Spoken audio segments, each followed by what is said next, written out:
ताया, ताया मैं रेडी हो गई हूँ, हम कब तक निकलेंगे? बस बेटा, ये तो तुम्हारी ताई बताएंगी कि कब निकलेंगे। तुमने दुल्हन के लिए पैसे रख लिए मुंह दिखाई के? रख लिए, मुझे स्टेज से नीचे थोड़ी उतरना है। जिसके पास मुंह दिखाई नहीं होती उसको नीचे उतार देते हैं। तुम्हारी फुप्पो ने तो उसे स्टेज पर चढ़ने ही नहीं देना होता। अब ऐसी भी नहीं है मेरी बहन, तुम कुछ ज्यादा ही बदनाम कर रही हो। ताया मैं जरा गाड़ी चेक कर लूं, पानी वानी डाल देता हूँ उसमें।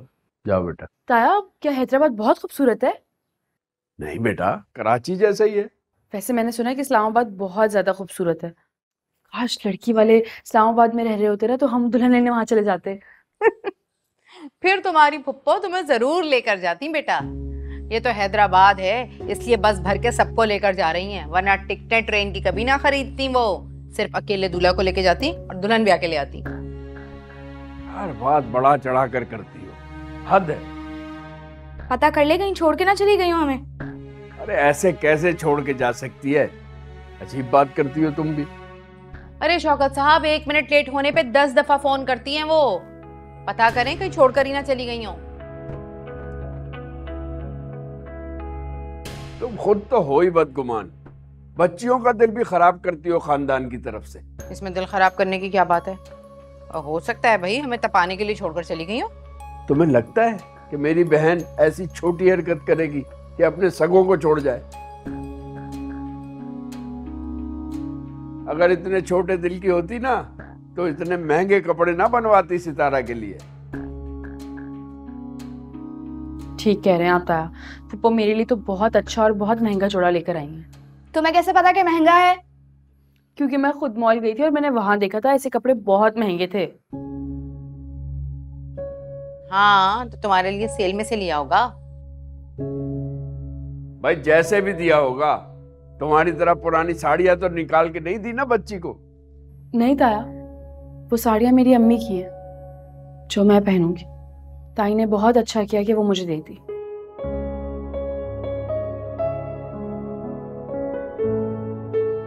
और ताया अब्बू, अब प्लीज ताई को कुछ भी ना कहा करें। बहुत अच्छी हैं, कम से कम पप्पो से ज्यादा ही अच्छी हैं। अरे मैं तो ऐसे ही कह रहा था कि इन्होंने पैसे खर्च नहीं किए, बच्ची को बस पुराने कपड़े थमा दिए। कहा ना, मेरी अम्मी की चीजों के बारे में कुछ नहीं कहे, बहुत कीमती है मेरे लिए। अच्छा अच्छा बेटा, जाओ फिर जोहेब को देखो जाके। ठीक है। अब तुम भी तैयारी मुकम्मल कर लो, उठ के खड़ी हो जाओ। तैयार हूँ, बस ये सामान रख रही हूँ। अस्सलाम वालेकुम। वालेकुम सलाम। जी सलमान है घर पे? आप कौन? मैं सलमान का दोस्त हूँ, मुलाकात हो सकती है? दरअसल हमारे घर शादी चल रही है और सलमान अम्मी को लेके मार्केट गया है।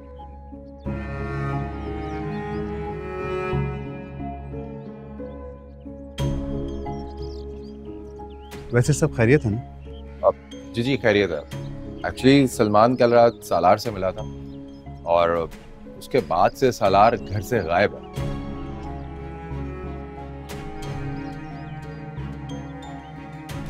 हाँ, सलमान मेरे ही शादी का इनविटेशन लेकर गया था सलार की तरफ, लेकिन सलार को तो शायद कनाडा निकलना था, तो उसने माजरत कर ली थी। कनाडा?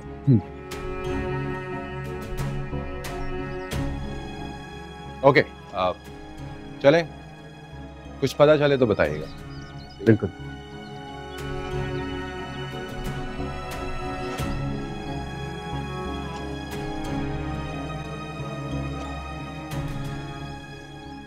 ये क्या बात हुई जोहेब? वहां ड्रॉप करके आ जाओगे, तुम साथ नहीं चल रहे हो क्या? तो तुम भी मत जाओ, पहले कौन सा जा रही थी? पहले की बात कुछ और थी। पहले तो मैं पप्पो से खफा थी, अब तो उन्होंने मुझे मना लिया, इसलिए मैं साथ जा रही हूँ। और तुम भी मेरे साथ चलोगे, वरना मेरा सारा ध्यान तुम पे लगा रहेगा जोहेब। यार देखो, समझा करो, मैं नहीं जा सकता। पीछे दुकान कौन संभालेगा? जिम्मेदारी है ना मेरी। तुम्हें ताई ने बोली है ना ये सारी बातें। मुझे समझ में नहीं आता, ताई तुम्हें चढ़ा देती है और तुम उनकी बातों में आ जाते हो। उन्होंने कुछ नहीं कहा, उनका नाम मत लो। तो फिर ठीक है, तुम साथ चलोगे क्योंकि तुम्हारी पैकिंग मैंने कर दी है। मैं तुम्हें इस तरह अकेला नहीं छोड़ सकती और जिम्मेदारियों के लिए अभी बहुत उम्र पड़ी है। नहीं यार, मेरा दिल नहीं करा जाने को। और वैसे भी क्या? मुझे पुप्पो अच्छी नहीं लगती। हम तो शादी में जा रहे हैं ना। तो जा तो उन्हीं के घर रहे हैं ना। पुप्पो का घर नहीं है, वो हैदराबाद है। क्या हो गया तुम्हें? लेकिन जो भी है, वहां भी पुप्पो की वही आंखें होंगी, बिला वजह नजर लगाती हैं। कौन सी नजरें, कौन सी आंखें, क्या बात कर रहे हो? उनका सलमान तो कुछ करता है नहीं, बिला वजह मेरी कमाई पर उन्होंने नजरें रखी हुई हैं, नजरें लगाती रहती हैं हर वक्त। किसने बिठाई है तुम्हारे जहन में ये सारी बातें? तो क्या पुप्पो ऐसी नहीं है? ये सब एक जैसे। पुप्पो कोई अकेली नहीं है। तो जाओ मिलो फिर उनसे, मुझे नहीं मिलना उन जैसे लोगों से। मर्जी है तुम्हारी, बहस करवा लो तुमसे बस। ओहो, तुम दोनों लड़ना बंद करो और चलो।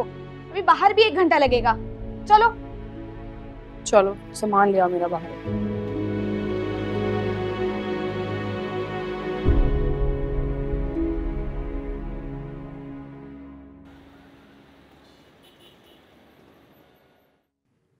कमाल करते हो तुम लोग।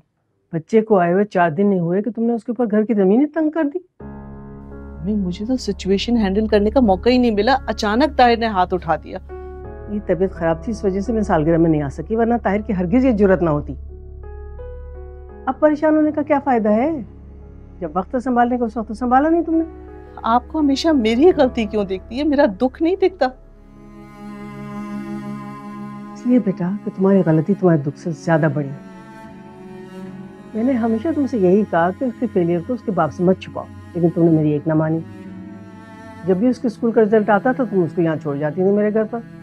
मैं तो उसके फायदे के लिए उसे छुपाती थी, वरना ताहिर तो उसका सर तोड़ देते। तुम उसके फायदे के लिए उसको छुपना सिखा रही थी और उसने अपने फायदे के लिए भागना सीख लिया। इसमें क्या फायदा है? ये तुम खुद से पूछो बेटा, खुद से पूछो ना, उसके छुपने में क्या फायदा था भला? आप तो जानती हैं ताहिर का गुस्सा। वो इतने बुरे ग्रेड्स देखकर कैसे रिएक्ट करते हैं, आपको पता है? नहीं, समझ में नहीं आता। सारे माँ बाप अपने बच्चों को बड़े से बड़े फेलियर का सामना करना सिखाते हैं और तुम हो के अपने बाप से छुपना सिखा रही हो फेलियर के ऊपर। ये कोई बात है? तो क्या करती मैं? इतने गिरे हुए मार्क्स के साथ मैं ताहिर के सामने खड़ा कर देती उसे। हाँ कर देती ना, क्या हो जाता? बाप था, मार तो नहीं देता जान से। आप नहीं जानती अम्मी, अगर मैं इन दोनों के दरमियान एक सेफ्टी वॉल नहीं बनाती तो ये एक दूसरे के जान के दुश्मन हो जाते। क्या पता दोस्त बन जाते। कभी कभी जिसे हम सेफ्टी वॉल समझ के तामीर करते हैं ना, वो सिर्फ एक वॉल होती है, तो सेफ्टी कहीं नहीं होती। अम्मी, वो आपकी बात तो सुनता है ना, आप ही समझाएं उसे। मैं कैसे समझाऊं? अब तो बस उसके वापस आने का इंतजार करना पड़ेगा।